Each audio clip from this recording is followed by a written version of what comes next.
Jacqueline Coley. I'm the awards editor at Rotten Tomatoes, and I want to thank you all for being here. Please allow me to welcome to the stage the writer of The Christophers, Mr. Ed Solomon, and the director, sir, Mr. Steven Soderbergh. Believe it or not, in this entire few days of screenings, that was the most graceful version of the end credit kerfuffle that we've been trying really hard to go. It would be nice to let them play through. We're going to get better at this, I swear. First of all, thank you all for being here and for seeing the movie in the theater. Ed, sir, as the writer, I'm going to start a little bit with you.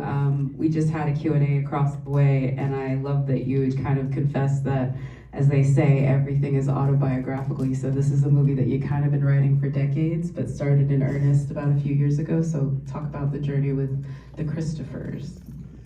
I'd had a series of mentor figures in my life that I knew both personally and professionally who had given up at different phases of their life.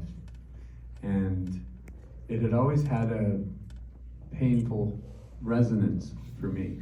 I, until recently, didn't realize that what was I attaching that onto? Well, my mom is a painter, was a painter. She just retired last year, gave up her studio. She's in her mid-90s, and her art is very physical, and she was unable to stand and do that. But at a time when I was in my early teens, my mom gave up painting in order to be a parent for about 9 years.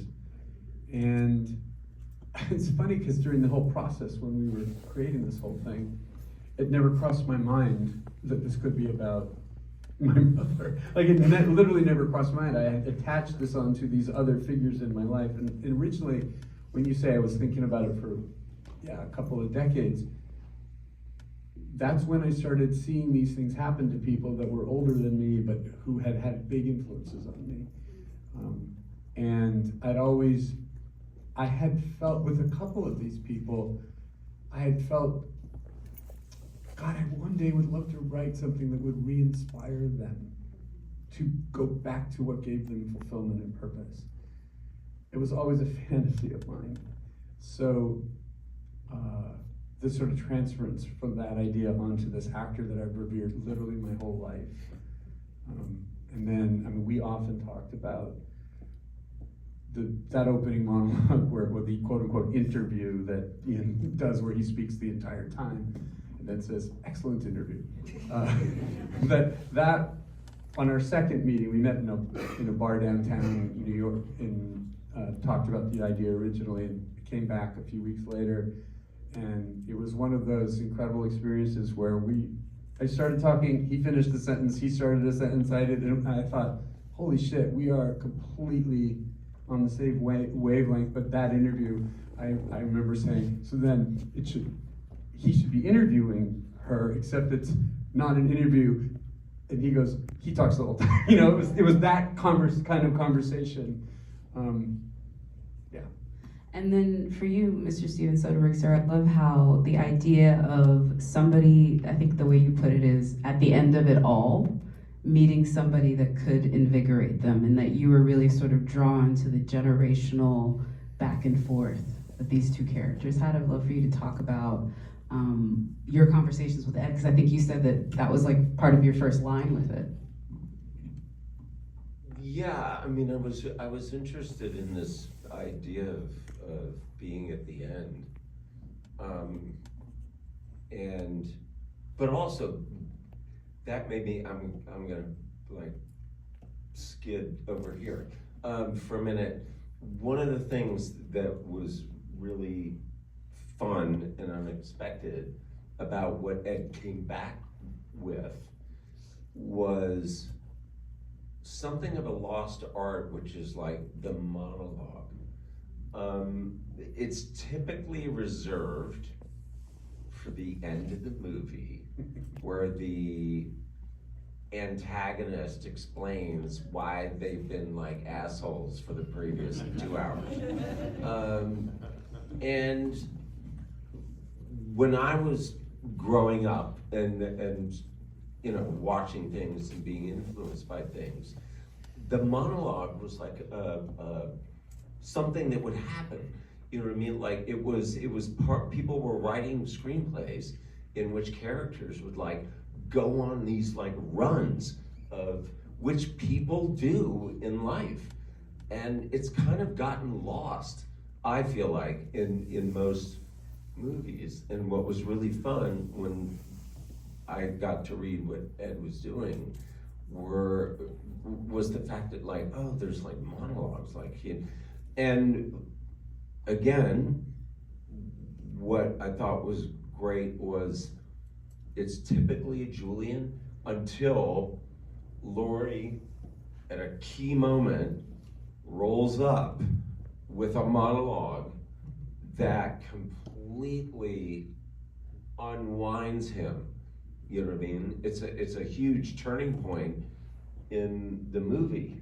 And it's a great monologue because Ed did a lot of research talking to artists to make sure that everything she was saying sort of made sense and tracked with what we understand, what we've sort of backfilled into what these portraits meant and how people love them, and they have continued to have like outrageous value and all that. Like that this monologue has to support the idea of their fame. You know what I mean? And it does. And she crushes it. And so in reading it, I was like, oh, this is really great. I just feel like there's some, I don't know if it's like insecurity or what, but I miss that. I miss that in movies. Like people just like just like going off for like 2 or 3 minutes. It's so revealing. You want to know what somebody's about? Let them talk nonstop for 3 minutes. You'll know everything you kind of need to know. The other thing is talking about the design of the movie, and we talked about this the other night. So you're dating somebody, you've been out on a couple dates, and then you go to their apartment. That's where you realize what you're dealing with. Right?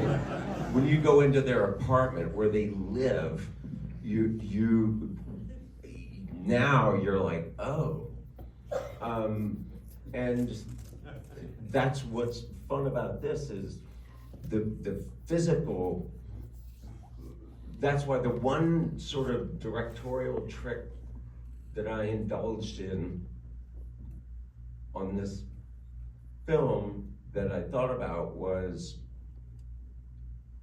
so, and you may have noticed this, you certainly felt it.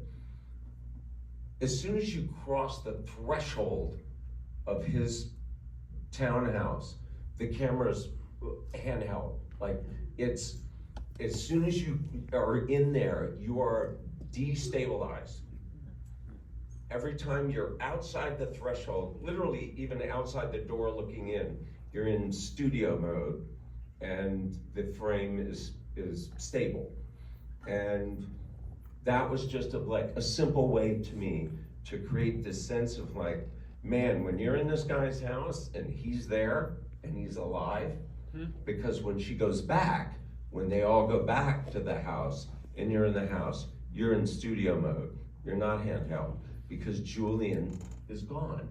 Julian creates this feeling of uncertainty. Chaos, yeah. Yeah. And I just wanted you don't even need to notice that. I just wanted you to feel like when you're in there, it could go any way, you know. There's so much layers to it. I love how funny it is. We haven't talked about that yet. There's some incredible, hilarious lines. It talks, like I say, a lot about artistry. The thing I wanted to talk to you about, Ed, the thing the film examines, yes, is how fame affects artists and how sometimes they stop living in the world and so they stop being artists. One thing I thought was more interesting is the people that orbit a generational artist. That's where I think it's like, good to talk about you a little bit. that is an interesting dynamic. The people that are around him, his children, the people that he inspires, but also the people that he's maybe wronged, like the Owen character, or the people that inspired him. Talk about those satellites of artistry that you put around this story, because it's not our two leads, but I feel like that is some of the richest parts of the screenplay. Thank you. I think there are a couple aspects to that. One is, what's it like to be around someone who loves what they're doing more than they love you? And they get their purpose and fulfillment from the thing that they're really focused on, which is their art, which is essentially a conversation with themselves. And then the second level was, what happens when that person gets famous? And then the orbit, to use, the gravitational pull toward a person who is famous is different. And somehow it attracts these, they have an attractiveness that is either potentially based on the fact that they seem familiar, they seem safe, we know who they are, who knows? But the concentric circles around people like that create a kind of gravitational pull that bends the physics of a relationship. And I think it's very hard to be a child of a person like that.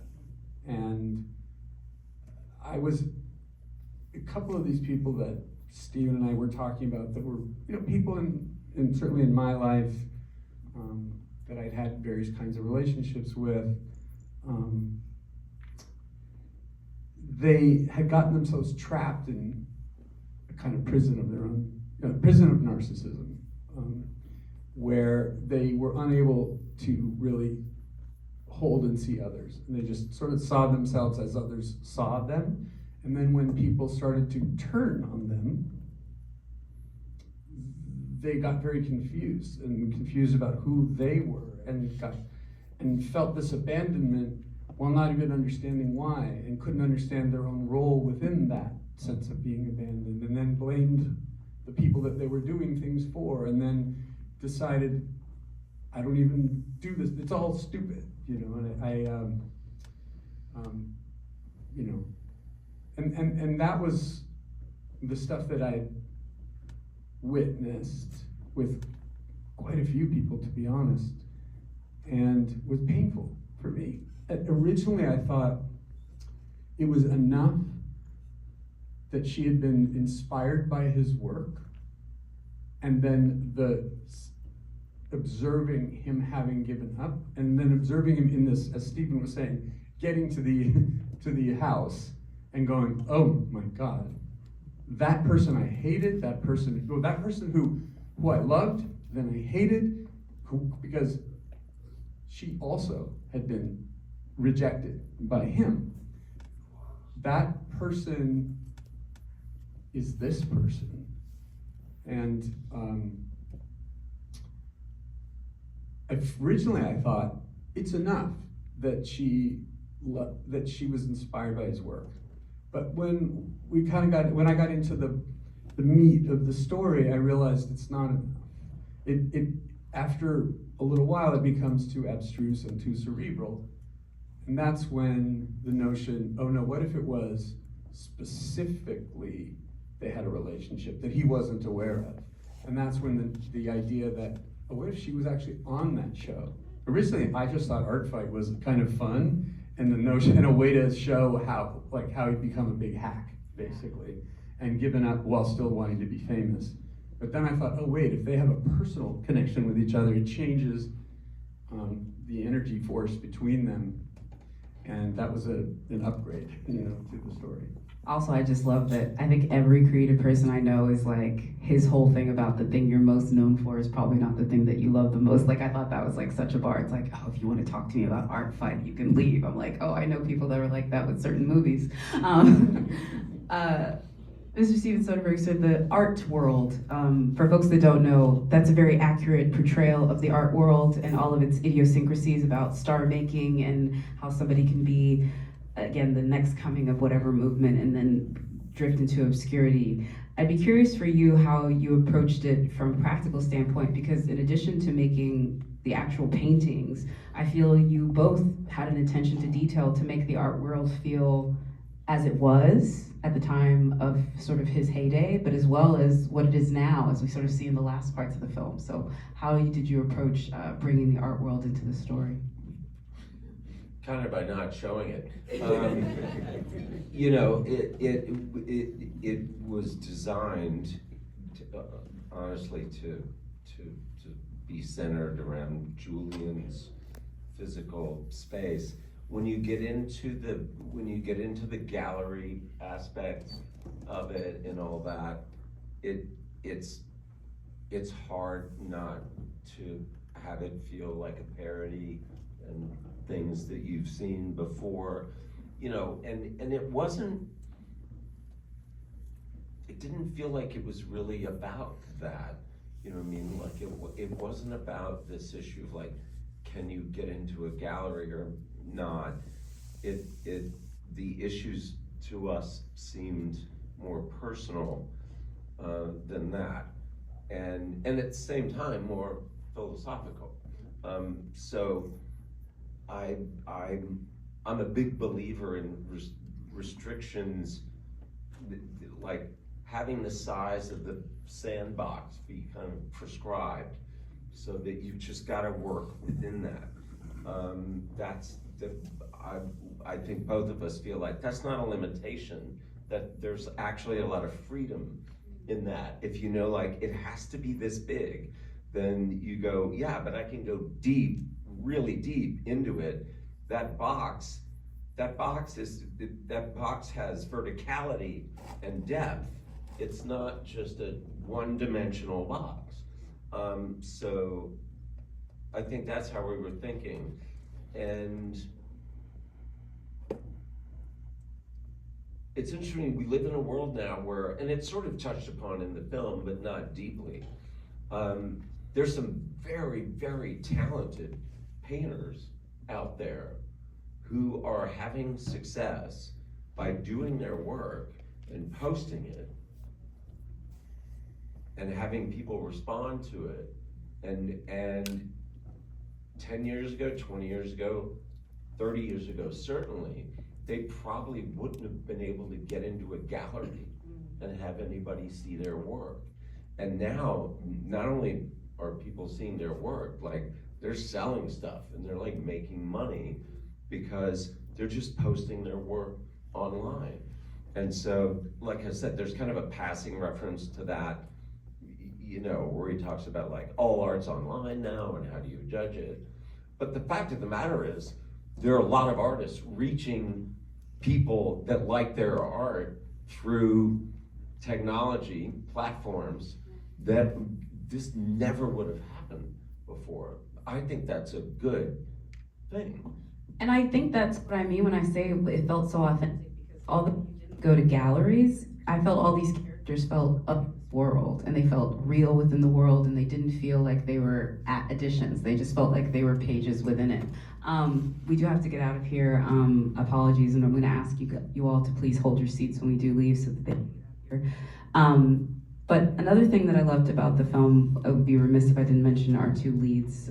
They're just incredible. It is, in some ways, it feels so much like a play, even though it's very much not. But the performances that they sort of dive in together, and I don't want to go into the whole detail of casting Ian and Michaela, but I'd love for both of you to talk about your favorite moment with either of them really quickly that you got to witness in this production, because I feel like there's so many. Favorite moment on screen, or you mean favorite personal moment? Either one, actually. That was not what I was thinking, but I'd love to hear either.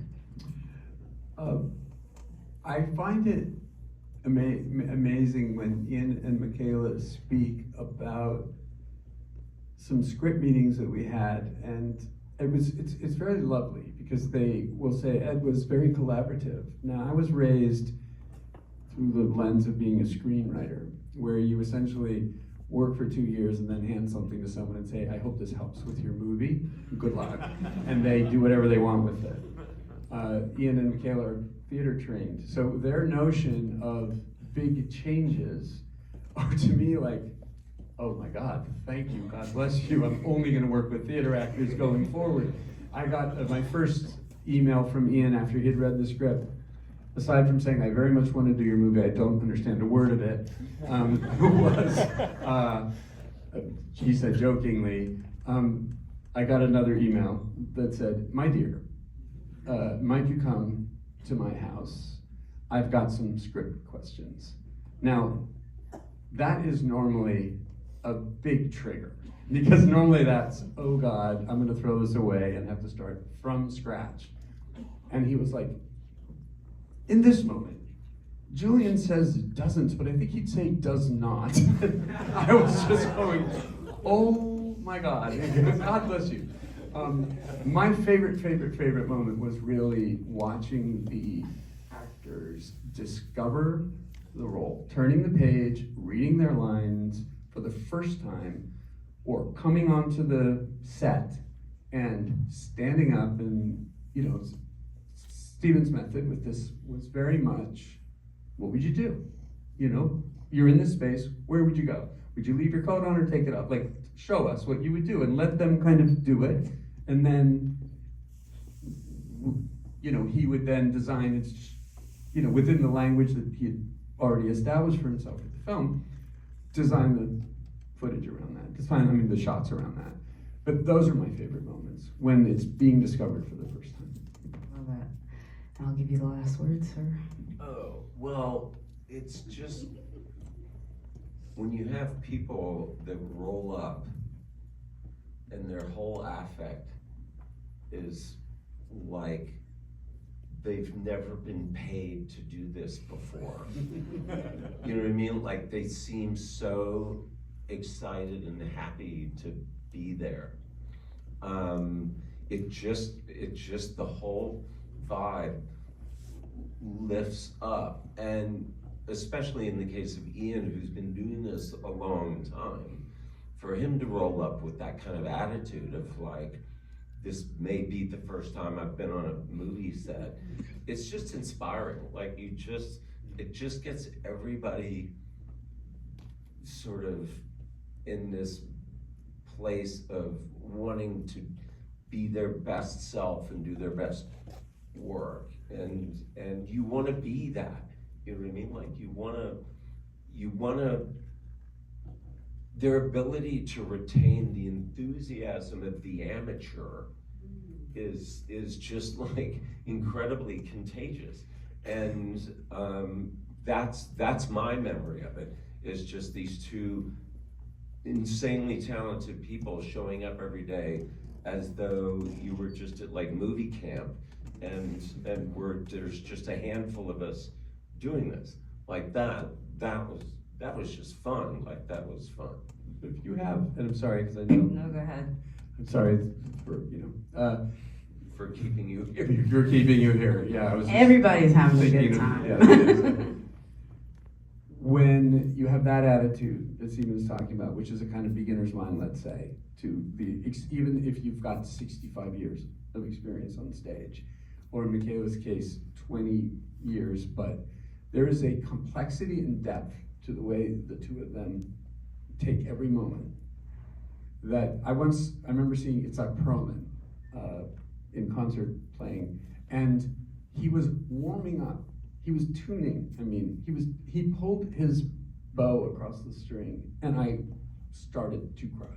The complexity and depth and texture in just that. And so you have this combination of youthful enthusiasm and what are we discovering that Stephen's talking about, and this depth and gravitas that both of them have, which makes them equal powers on screen, that it gives a texture. Every line feels like it has a history, and that's because of them. I love that. It's a good one. Shout out to Hilary Hahn, another great violinist. Anyway, thank you all so much for being here. I want to thank our incredible panel. And tell everyone to go see this one. Appreciate it. I have a couple friends here, so see you out in the lobby, I guess.